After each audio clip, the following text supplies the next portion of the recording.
nos fala o evangelista João.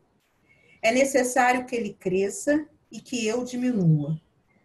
João Batista, no capítulo 3, versículo 30 do Evangelho de João, o Evangelista. Há sempre um desejo forte de propaganda construtiva no coração dos crentes sinceros. Confortados pelo pão espiritual de Jesus, esforçam-se os discípulos novos por estendê-los aos outros. Mas nem sempre acertam na tarefa. Muitas vezes, movidos de impulsos fortes, tornam-se exigentes ou precipitados, reclamando colheitas prematuras. O Evangelho, porém, está repleto de ensinamentos nesse sentido. A assertiva de João Batista nessa passagem é significativa. Traça um programa a todos os que pretendem funcionar em serviços de precursores do Mestre nos corações humanos. Não vale impor os princípios da fé. A exigência, ainda que indireta, apenas revela seus autores. As polêmicas destacam os polemistas. As discussões intempestivas acentuam a colaboração pessoal dos discutidores. Puras pregações de palavras fazem belos oradores, com fraseologia preciosa e deslumbrante, ornatos da forma. Claro que a orientação, o esclarecimento e o ensino são tarefas indispensáveis na extensão do cristianismo. Entretanto, é de importância fundamental para os discípulos que o Espírito de Jesus cresça em suas vidas. Revelar o Senhor na própria experiência diária é a propaganda mais elevada e eficiente dos aprendizes fiéis.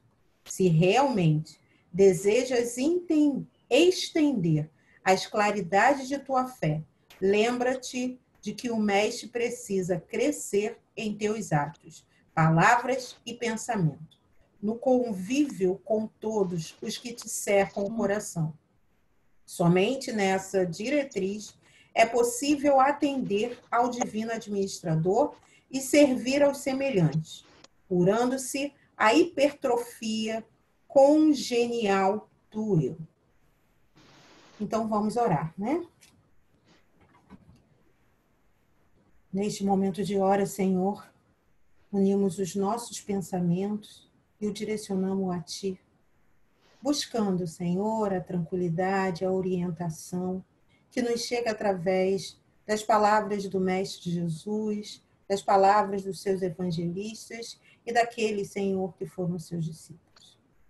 Pedimos, Senhor, e também agradecemos a possibilidade de estarmos abrigados, né, sobre a luz desta casa, que é a Sociedade Espírita Jorge, que nesta tarde, virtualmente, mas acima de tudo, espiritualmente, abre suas portas para nos receber.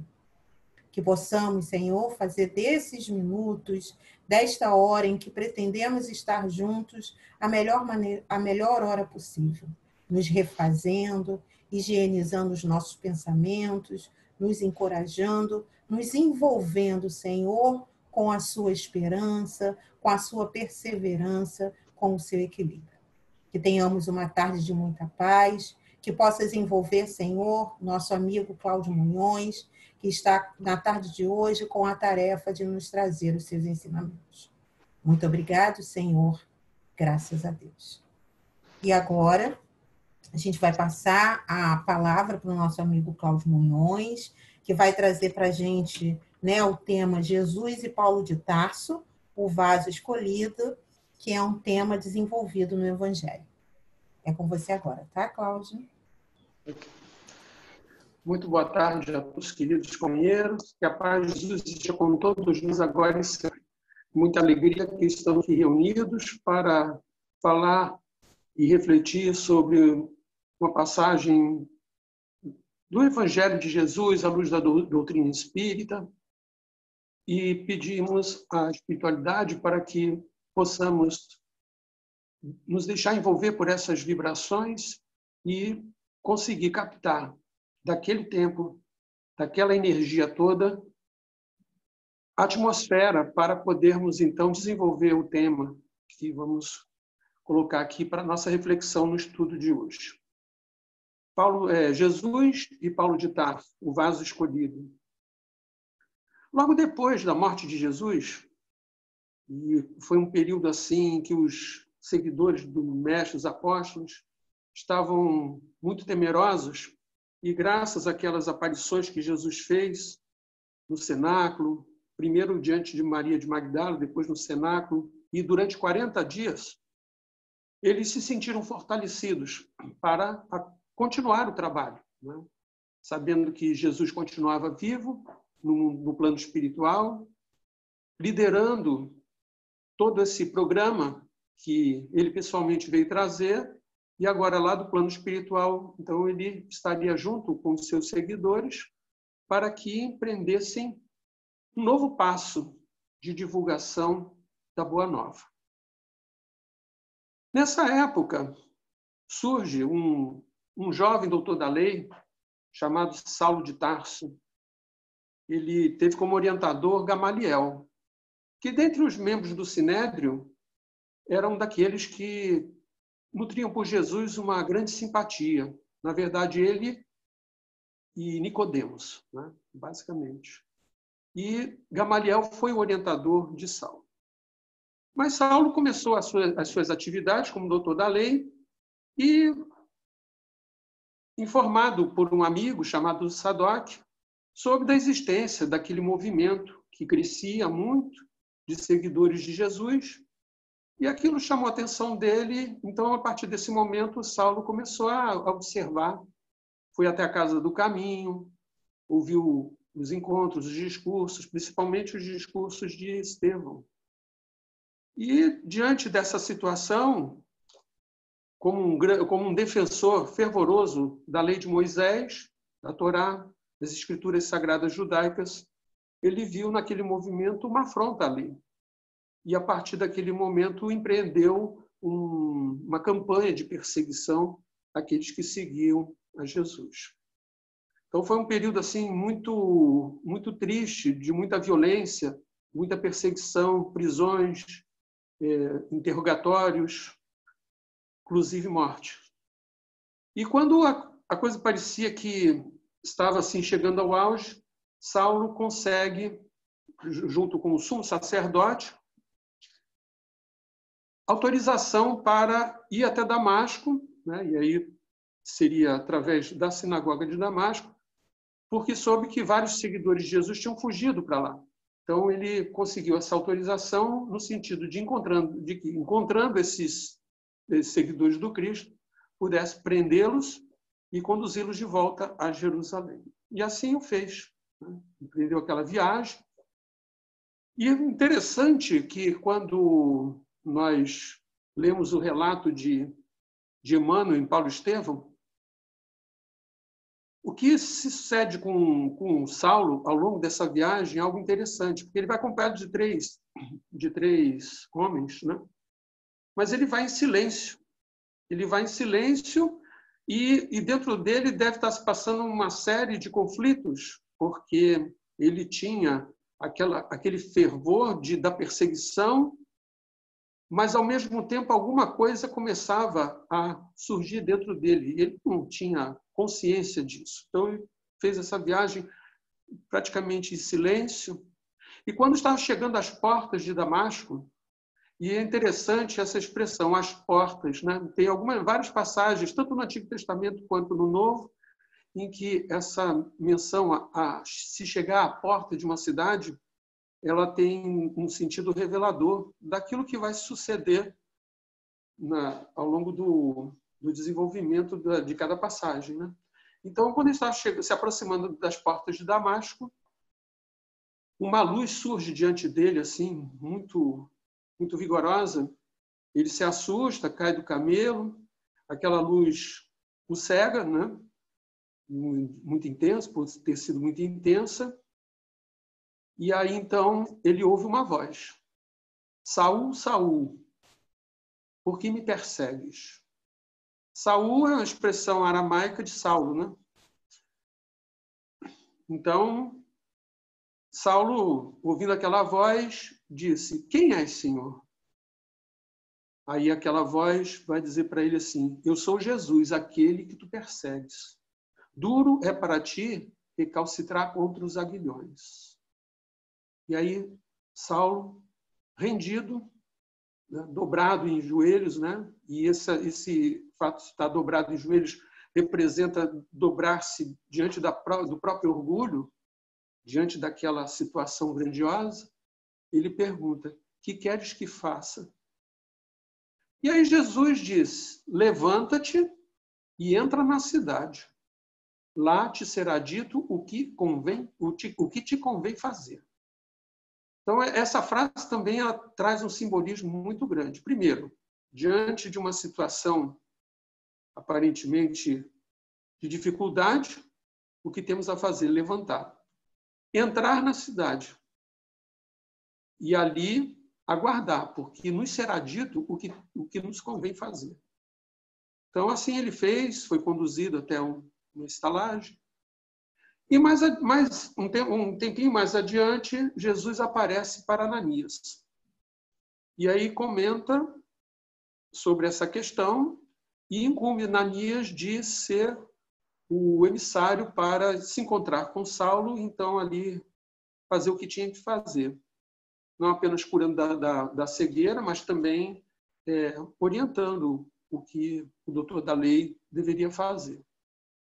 Mas Ananias, já conhecendo a fama de Saulo, de perseguidor, e por isso que muitos fugiram dali, de Jerusalém, da Judéia, argumentou com Jesus: por que acudir uma pessoa que vem perseguindo aqueles que te seguem? E aí Jesus diz uma coisa muito importante, algo muito importante. Então, eu vou até ler, porque eu gosto do texto assim bem colocado, conforme está nas Escrituras. Né? Vai, porque este é para mim um vaso escolhido, para levar meu nome diante dos gentios e dos reis e dos filhos de Israel. Então, Jesus revela a Ananias que Saulo é o seu vaso escolhido. E aí nós vamos tentar entender o que isso significa, porque não é uma escolha aleatória, não é a escolha de alguém estar passando divertidamente e aí se assovia: ei, vem cá, vamos fazer isso. Como a gente fazia nos jogos de futebol, né? A gente fazia assim, às vezes precisava compor o time, aí vinha um colega passando, aí a gente chamava: entra aqui. Não.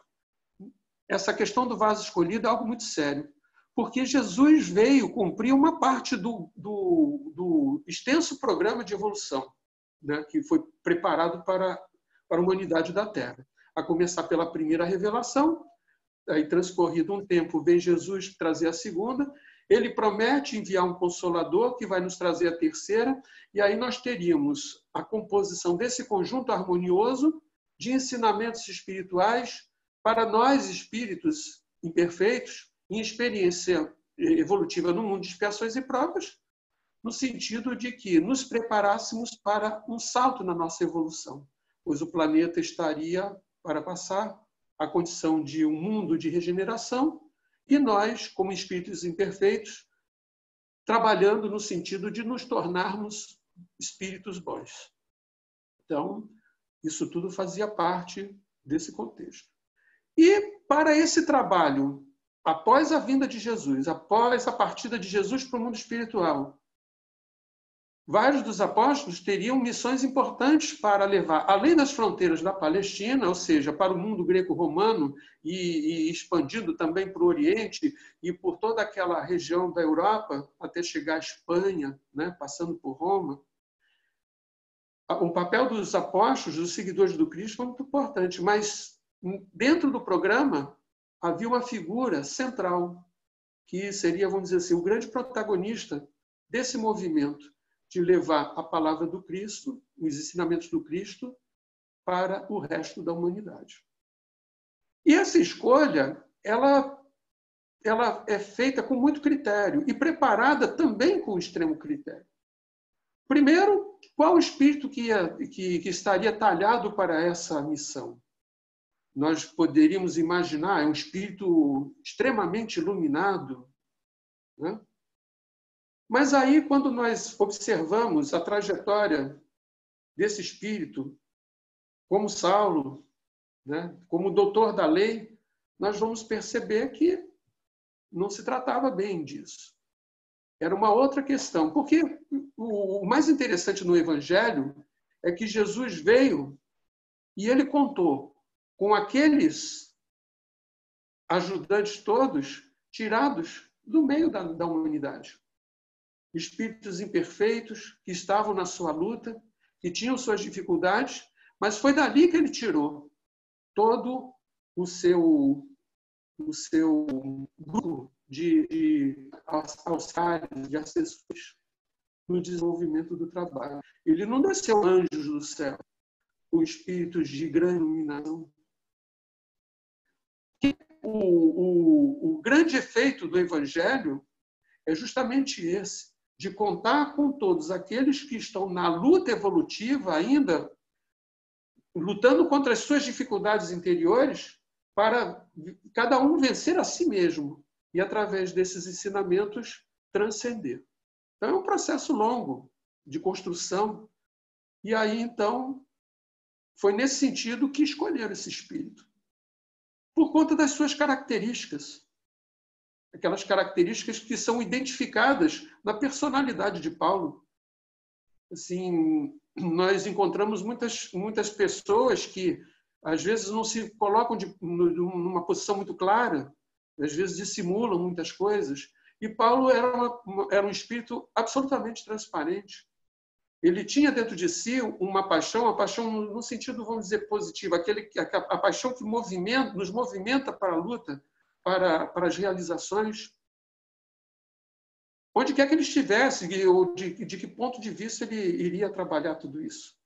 Como doutor da lei, ele foi assim, aguerrido, fiel à crença.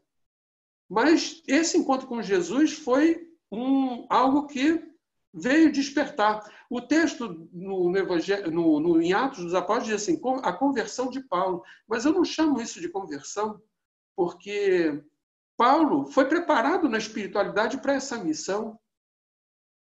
Então, aquele momento de Jesus ali foi um momento assim decisivo na vida de Paulo e do programa que foi estabelecido e representou o quê? O despertamento daquele espírito para a missão que lhe foi confiada. É aquela questão, sendo nós espíritos imperfeitos, temos a nossa programação encarnatória e aí nós vamos cumprir essa programação, mas somos tomados pela questão do esquecimento, e aí vamos empreender uma luta interna muito grande para que a lembrança dessa programação venha de uma forma intuitiva, venha a partir de situações que nos vão sinalizando e nos vão indicando o caminho. Para isso, precisamos estar muito centrados no objetivo de estarmos aqui, em cumprir o objetivo da educação, para podermos manter o nosso padrão elevado e isso ter um fluxo de comunicação com a espiritualidade muito grande vai nos facilitar esse sucesso.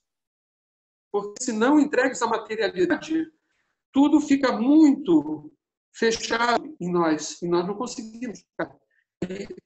A tendência de nos desviarmos daquilo que foi proposto na programação. E quando foi feita a escolha e foi feita a programação, tudo foi parado na espiritualidade para que esse espírito estivesse pronto para exercer. Então, ele deve ter passado por cursos, orientações, uma série de programas no sentido de se preparar para a missão. E as condições que foram colocadas para ele encarnar também favoreceram isso, porque ele vai nascer de uma família de judeus, da tribo de Jamim, porém, numa cidade no mundo greco-romano, em Tarso, na Cilícia, uma província romana, né, que fica na Ásia Menor, já quase chegando ali próximo à Síria. Então, aquelas pessoas que eram livres, nascidas em províncias romanas, recebiam, graças à legislação da época, a cidadania romana. Então, ele é um judeu da tribo de Benjamim, de uma família bem posta socialmente. O pai dele era fabricante de tendas.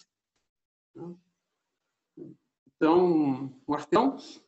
E Paulo, além de beber da fonte do judaísmo, né, estudando na sinagoga da cidade, também teve a formação na cultura grega, convívio com o idioma grego, com o romano também, né, porque aquilo ali tudo era a região dominada por Roma.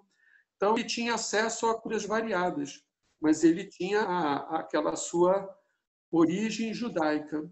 E quando chega uma determinada idade, por volta de uns 10 anos, mais ou menos, o pai, então, faz com que ele vá a Jerusalém para se preparar, para se tornar doutor da lei. E assim vai e consegue alcançar esse objetivo. Como característica, ele era um homem de muita fibra, de muita garra, corajoso e um grande orador também. Então, nós vemos que ele era espírito talhado por isso, mas como doutor da lei, ele buscou um caminho de desvio, talvez seduzido por aquela questão de ser jovem, desportista. Ele tinha pretensões de se casar, de ter uma posição social de importância, de seguir com a sua carreira de doutor da lei, vamos chamar assim de carreira. Mas a missão dele não era essa. E quando ele estava já no auge do desvio, Jesus aparece e fala para Ananias que esse era o seu vaso escolhido. E aí, então, Saulo, depois de curado, ele vai fazer vai até a sinagoga de Damasco, faz o discurso, fala de Jesus, se apresenta lá à comunidade cristã de Damasco. A situação para ele ali não fica boa, porque aqueles que o reconheciam como doutor da lei, que eram judeus, não estavam entendendo o que ele estava, a aposta dele, seu discurso, e aí, então, uma movimentação no sentido de tentar alguma coisa contra Paulo. Né? E aí, então, Saulo sai dali e vai até a cidade de Palmira. Ali encontra Gamaliel, que já estava afastado das suas atividades como sacerdote do Sinédrio, e ali ele recebe Saulo, e através do irmão de Gamaliel, Saulo vai trabalhar como tecelão, né, fazendo tendas no oásis de Palmira, né, no oásis de Dan. E lá ele vai encontrar Saulo, Prisca e Áquila, que eram seguidores de Jesus, e ali ele convive 3 anos. E Saulo, ocultando sua identidade de toda a lei, de ser aquele seguidor, e Áquila teve pai perseguido, né, pelos adeptos de Paulo nessa empreitada, e Saulo, apenas o nome Saulo é que era comum ali para eles. E no final dos 3 anos, quando Áquila foi para Roma, e na despedida, então, Saulo revela que aquele perseguidor dos cristãos era ele próprio. Ele ali recebe um tratamento de Áquila e de Prisca muito em conformidade com os ensinamentos de Jesus, porque entre eles, em relação a Saulo, já existia uma relação de muito amor, de muito carinho, de muito respeito. E tudo aquilo que Saulo representou como doutor da lei, ali foi no coração deles perdoado. E depois esse casal vai se encontrar com Saulo nas andanças do apóstolo dos gentios na igreja, na comunidade de Corinto.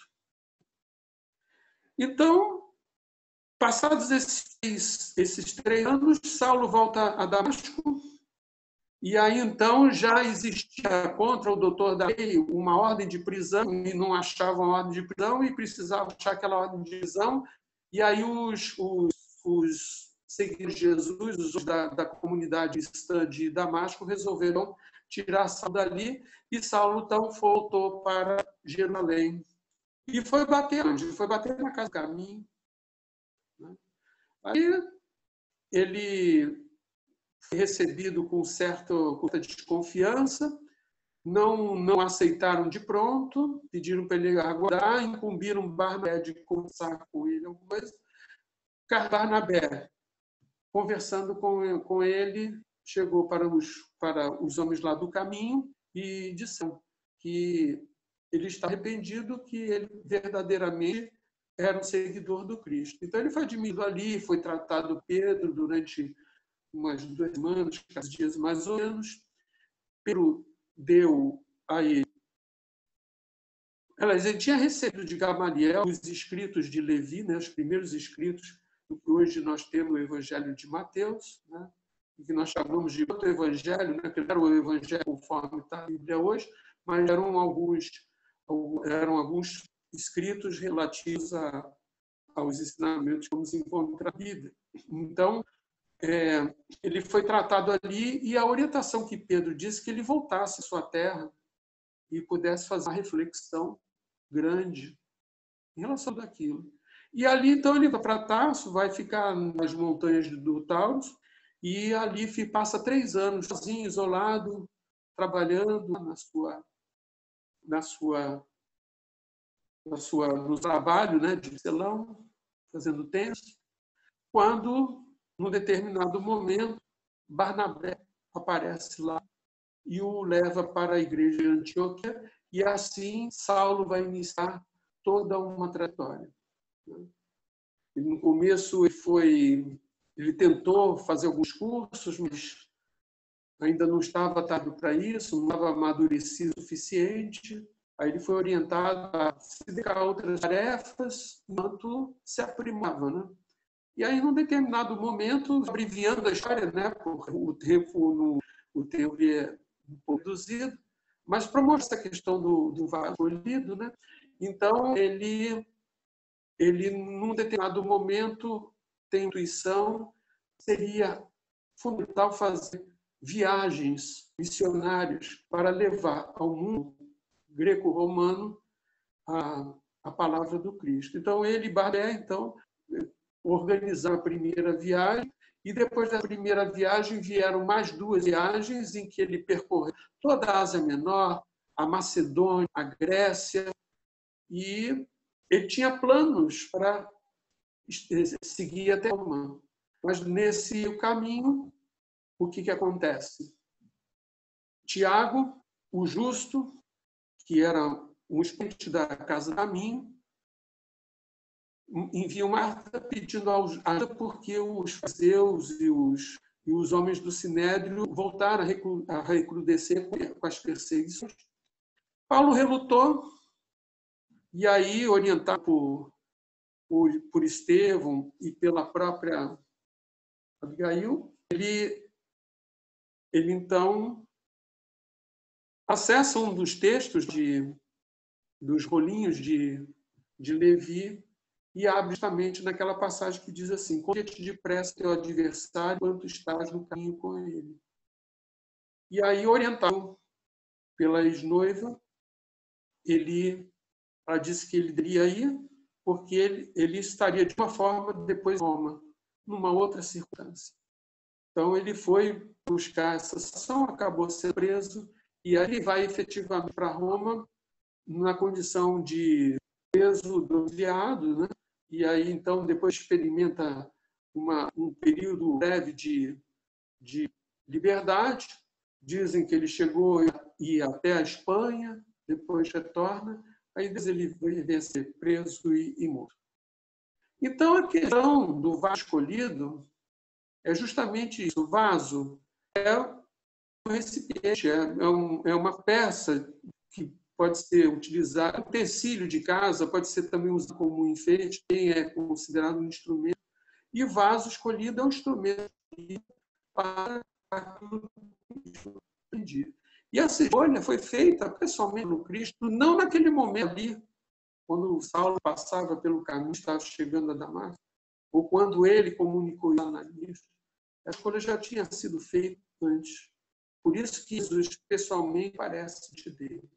A trajetória de Paulo assim, guarda as proporções, evidentemente, né? Porque a missão dele foi que... Mas todos nós temos um tantinho de missão, temos o que viemos cumprir dentro da programação, e tudo concorre à nossa evolução espiritual. Seja no campo da religião, seja em qualquer situação, na nossa profissão, como artista, enfim, nós temos um propósito aqui. E, de uma certa forma, todos nós somos um vaso, principalmente quando nos comprometemos aquilo que foi programado. Analisar a vida de Paulo, para nós caminharmos para o encerramento dessa reflexão, nós vamos identificar na vida de Paulo várias das parábolas de Jesus. Isso eu estava pensando ontem, porque nós estamos vivendo uma série de estudos online, então, assim, dos mais variados. E essa questão das parábolas estão sendo muito afundadas também. E ontem eu estava refletindo sobre o tema, que lá não tinha ideia de como conduzir, qual caminho seguir. E aí eu estava pensando assim, como a vida de Paulo, ela é parecida com uma série de parábolas.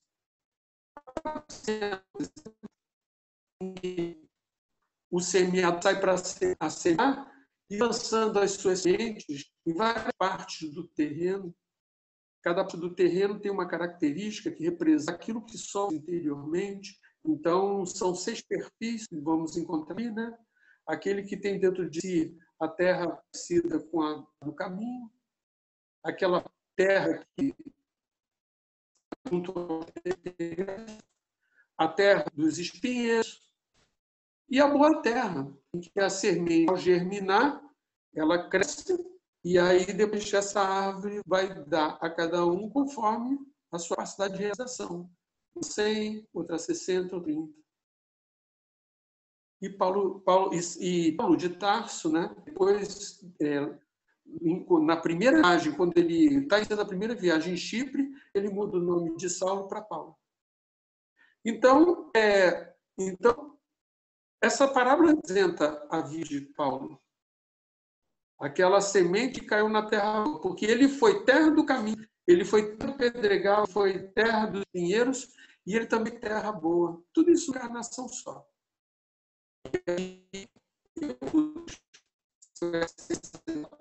Deus pode aliar isso.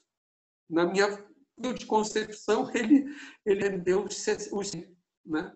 Porque Cristo é o nosso modelo e guia. Mas, assim, em termos de homens da terra, daqueles que naquela época eram como nós hoje, tão imperfeitos quanto nós que somos hoje, Paulo de Tarso é a grande diferença, por tudo que ele representou. Paulo de Tarso também vai lembrar a parábola dos trabalhadores das diversas horas, em que o trabalhador assalariado num determinado momento faz um acordo, esse acordo a nossa programação encarnatória,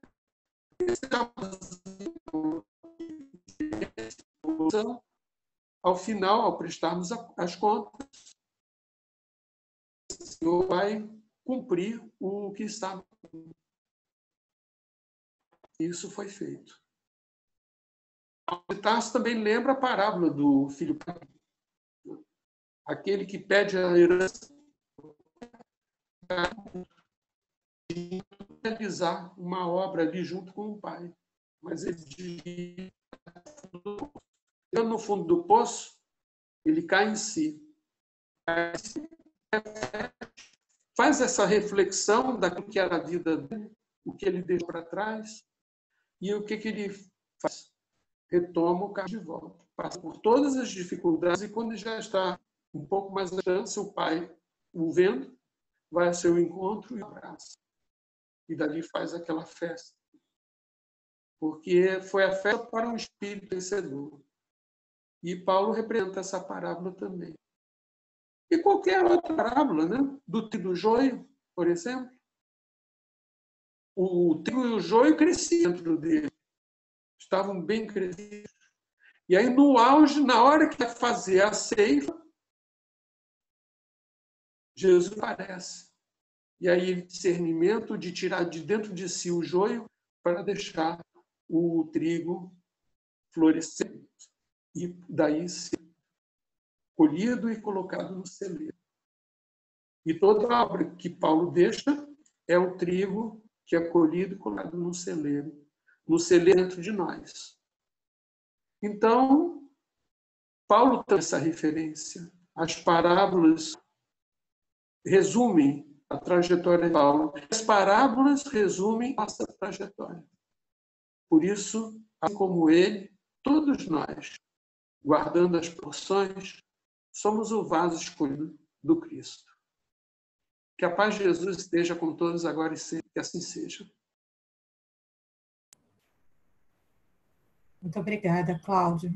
Ótimas reflexões. Eu vou estudar até um pouco mais, que eu gostei desse paralelo com Paulo e as parábolas. Muito obrigado mesmo. Que Deus continue te abençoando, abençoando essa capacidade de estudar e interpretar e conseguir ver novas lições nessa mensagem que o Cristo nos deixou. Obrigado mesmo.